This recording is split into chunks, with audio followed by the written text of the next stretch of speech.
በሰሞኑ ሳውዲ ላይ በከፍተኛ ሁኔታ ህገወጦችን የማፈስ ዘመቻ የሳውዲ አረቢያ ፖሊሶች ያደረጉ ነበረ። ቤት በመስበር እንዲሁም መንገድ ላይ በመያዝ በጣም ከፍተኛ የሐፈሳ ነበረና ጭነው ወደ እስር ቤት ጭነው ደግሞ ጅዳ ወስደው በየሜዳው እየጫኑ ነበርና አልহামዱሊላህ ከዛሬ ጀምሮ ትንሽ ያ ነገር ይቀንሳል ብዬ አስባለሁ።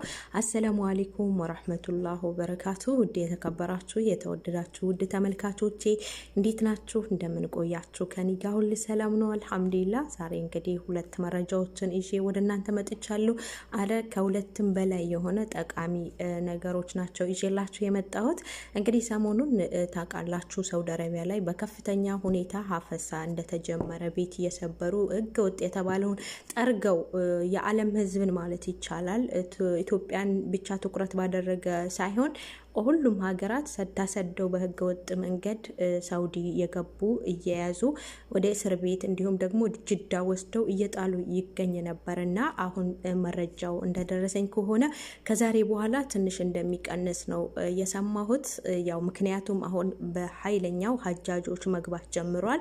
ይህንንም በተመለከተ የኢትዮጵያ ሀጃጆች የአረህማን እንግዶች ዛሬ መዲነተል ሙነወራ ደርሷሉ። በደማቅ አቀባበልም ተደርጎላቸዋል። እጅግ በጣም ደስ በሚል ሁኔታ መዲና የአረህማን እንግዶችን በተዘጋጀላቸው ማረፊያ ክፍል ሲደርሱ በደማቅ አቀባበል ተደርጎላቸዋል። በአቀባበል ስነ ስርዓቱ ላይ የኢትዮጵያ እስልምና ጉዳዮች ጠቅላይ ምክር ቤት ሴቶችና ወጣቶች ዘርፍ ተጠሪ ሼክ አብዱል ሐሚድ አህመድ፣ የትምህርት ማህበራዊ ዳይሬክተር ተጠሪ ኢንጂነር አንዋር ሙስጠፋ እና ኻዲሞቹ ተገኝተዋል። የአረህማን እንግዶች በቅድስቷ መዲና ከተማ የ3 ቀናት ቆይታ ይኖራቸዋል። እንግዲህ ከዛ በኋላ በዚህም ቀናት ደግሞ የተለያየ እስላማዊ ቦታዎች የሚጎበኙ ይሆናል። ታውቃላችሁ ለሐጅ ለኡምራ የሚመጡ ሰዎች ሳውዲ አለ የተባለ ታሪካዊ ቦታዎችን ይጎበኛሉ። ስለዛ አመጣጡ ብዙ ትምህርቶችን ቀስመው ይወዳሉ። በዛውም ደግሞ ሐጅና ኡምራቸውን አከናውነው ደግሞ ወደ ሀገራቸው ይመለሳሉ። አሁን ላይ እንግዲህ በዓለም ሀገራት ከፊታችን እየጠበቅነው ያለው የሐጅ ስነ ስርዓት አለ እና ያንን የሐጅ ስነ ስርዓት ደግሞ ለማከናወን በየሀገሩ ወደ ሳውዲ አረቢያ እየገቡ ነውና እነዚህ ደግሞ የሳውዲ አረቢያ ፖሊሶች አፈሳስ ያደርጉ የነበረው እንግዶችን ለመቀበል ህገወጦችን የማፈስ ዘመቻ አድርገው ነበረ። አሁን ደግሞ እነዚህ እንግዶች ከገቡ ደግሞ ትንሽ የማፈሱ ሁኔታ ይቀንሳል። ምክንያቱም ለነሱም አዋጅ ይወጣላቸዋል። እስካሁን ድረስ ያው ህገወጦችን ጠርጋችሁ ከሳውዲ አረቢያ አስወጡ የሚል ትዕዛዝ ነበር የሰጣቸው። በተለይ ደግሞ መካን ትኩረት ያደረገ መካ ላይ እንዲጸዳ ነበረ መንግስት ትዕዛዝ የሰጣቸው። ለዛም ስለሆነ እያፈሱ የጫኑ እስር ቤት እየወሰዱ እንዲሁም ደግሞ ግማሹን እንኳን እስር ቤት አይደለም ከእስር ቤት ሳይሆን ወስተው ጅዳ አርቀው እየጣሉ ነበረ።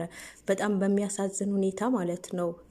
እና አልহামዱሊላህ አሁን ደግሞ እነዚህ እንግዶች መግባት ከጀመሩ ያው መንግስትም አዋጅ ያውጃል እንደዚህ እንዳይዙ ማለት ነው። ምክንያቱም ሀጃጆችን ተሳስተው ከያዙ ያው አስቸጋሪ ስለሆነ አሁን ላይ ትንሽ ይቀንሳል። ምን ጊዜም ታውቃላችሁ ሐጅና ረመዳንና ሐጅ መግቢያ አካባቢ በኃይለኛው ተፍትሽ አለ። ግን የዛሬው ለየት በጣም ለየት የሚል ነበር የዘንድሮ።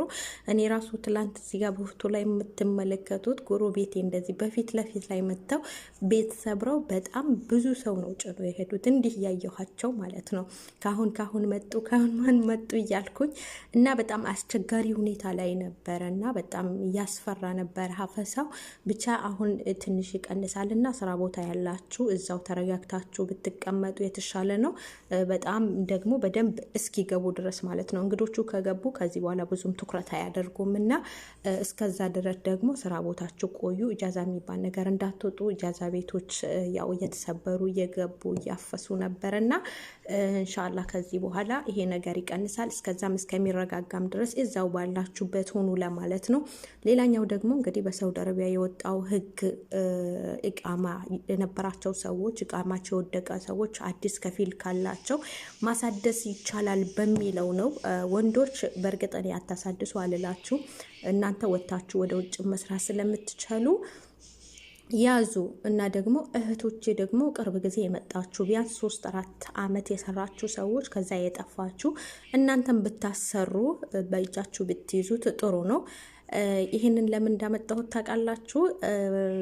እንደዚህ አሁን ቢያንስ 10 ዓመት 15 ዓመት 12 ዓመት ምናምን የቆያችሁ ሰዎች ሴቶች ማለት ነው። ሴቶች ግን አሁን እቃማ ለዛ እቃማ ወደ 17000 ማክሲመም ከ17000 እስከ 20000 ነው የሚጠይቁት አሉ። እና እናንተ እስካሁን ድረስ ስደት 15 ዓመት 12 ዓመት 13 ዓመት 10 ከ10 በላይ ሆኗችሁ ሰርታችሁ አሁን እቃማውን ያንን ብር እቃማ ገዝታችሁ በዛ ብር 17 እስከ 20000 በቃ ማክሲመም የሚጨርሰው ማለት ነው። ሙሉ ለሙሉ ጨረስኩ ብትሉ ከዛ በላይም ሊሆን ይችላል። ከዛ በኋላ አውጥታችሁ ስንት ዓመት ለመቀመጥ ነው ሀሳብ ያላችሁት? ሴት እህቶችን ነው የምጠይቃችሁ ይሄን ጥያቄ። አንዴ ሴት ናችሁ፣ ሁለተኛ እድሜ ቆሞ አይጠብቃችሁም፣ ሶስተኛ ልጅ ካላችሁ ልጆቻችሁ አይናፍቋችሁም ወይ? ቤተሰብስ በእርግጥ ሂጄ ቃማን ከወጣው ሂጄ ዘይሬ እመጣለሁ ማለት በቃ እድሜን እዚህ ጨርሳለሁ ነው። በእርግጥ ቃማ ሲኖራችሁ ሂዳችሁ ቤተሰብ አይታችሁ ልጅ አይታችሁ ምናምን ልትመጡ ትችላላችሁ። ግን እናንተስ ማረፊያችሁ መቼ ነው? በልጅነት እድሜያችሁ 20 እና 30 ዓመት እዚህ ታስቆጥራላችሁ ማለት እኮ ነው። እንደ እህትነት እንደ ራሴ ነው እየተናገርኩ ያለሁት እዚህ ጋር እና ያንን ሁላ ጊዜ ስደት ላይ አይከብድም ወይ? ቢያንስ እንኳን ይሄን ብር ከማውጣት በዚህ ብር ሀገር ገብታችሁ በሀገራችሁ ብትሰሩበት። በእርግጥ ሀገሩ እንደማያሰራ አውቃለሁ፣ ግን ቢሆንም በቻልነው መጠን እዚህ ሀገር ስደት እድሜያችንን 20-30 ዓመት ከምናስቆጥር ባለን ገንዘብ ትንሽ ጨምረንበት ሀገራችን ገብተን የሆነ ነገር ፈጥረን ብንሰራ እንደማለት ነው። ምክንያቱም እድሜ ቆሞ አይጠብቀንም። ብናገባ ብንወልድ እንዲሁም ቤተሰቦቻችን ጋር ብንሆን ምን ይመስላችኋል? ብዙ ሰዎች አሁን እድሜያቸው የሄደ ሰዎች እቃማ ለማሳደስ እኔ በዙሪያ የማውቃችሁም ሰዎች ጭምር ስላላችሁ ነው። እድሜያችሁ ሄዶ እዚህ አሁን 15 ዓመት 17 ዓመት እስከዛ ቆይታችሁ እንደገና እቃማ አሳደሳችሁ ስንት ዓመት ለመቀመጥ ነው?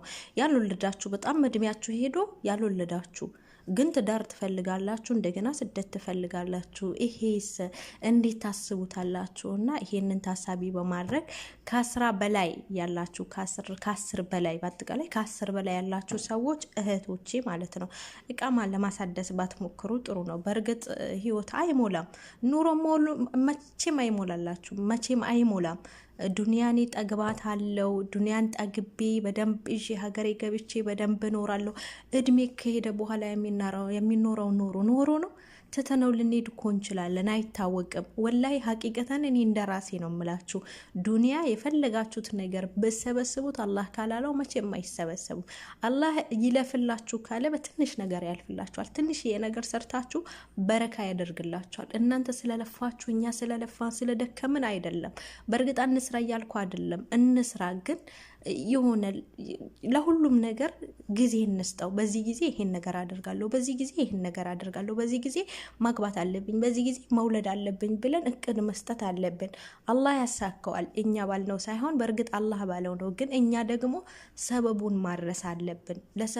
ለሰበብያው መታገል አለብን እና ሀቂቀተን እኔ በዙሪያ ያላችሁ ሰዎች እንዲሁም አንዳንድ ሰዎች ሳያችሁ በእርግጥ እኔም ከእናንተ ተሽዬ ሳይሆን ቢያንስ እንኳን ትልቅ ሁናችሁ እድሜያችሁ ሂዱ እዚህ ብዙ ጊዜ ስደት አሳልፋችሁ እንደገና እቃማ ለማውጣት ጥረት ስታደርጉ አይቼ በጣም ነው ያዘንኩትና አላህ ሱብሃነሁ ወተዓላ ደግሞ በሀገራችን ይክፈትልን እና አስቡበት ለማለት ነው እህቶቼ። ርስቁን አላህ ያስፋልን። አላህ ነውና ሁሉንም ነገር ማድረግ የሚችለው ጌታ። ይሄ ደግሞ እያደረገው ያለው የሀገራችን የኢኮኖሚ ውድነት ነው። ሀገራችን ኑሮ በጣም ተወዷልና አላህ ሀገራችንን ያረጋጋልን፣ በሀገራችን ይክፈትልን። ያው እስከ መቼኛ ከዳማ ሸቃላ ሆነን እንቆያለን? ራሳችንም አሰርተን የምንኖር ሰዎች ያደርገንና በሀገራችን ይበጅን። ወላሂ ሀገራችን ፋ ያለውን ርስቅ ይወፍቅ በሀገራችን እንዲ እኔ ወላይ በጣም እኔ እንጃ በቃ በጣም እንትን እያለኝ ነው። የሆነ ከሰው በታችሁ ናችሁ ጎንበስ ብላችሁ። በእርግጥ ጎንበስ ብሎ ዛሬ የሰራ ነገ ቀና ይላል። ይሄንን ነገር አምንበታለሁ። ግን በቃ በጣም ረጅም ጊዜ የሰው ቤት ሆናችሁ መስራት ማለት በጣም ከባድ ነው እና እኛም እማወራ ሆነን ቤታችንን የምንመራ ያድርገንና ውዶችዬ ያው አስቡበት ለማለት ነው። አመሰግናለሁ ስለተከታተላችሁኝ። ቪዲዮውን ሼር አድርጉ። ብታደርጉ ለአንዳንድ እህቶቼ ይጠቅማቸዋል ብዬ አስባለሁና ውዶቼ ስለተከታተላችሁኝ አመሰግናለሁ። በሌላ ጊዜ በሌላ ቪዲዮ ተመልሼ እስከምመጣ በያላችሁበት ሰላም ሁኑልኝ። ወሰላሙ አለይኩም ወራህመቱላህ ወበረካቱ።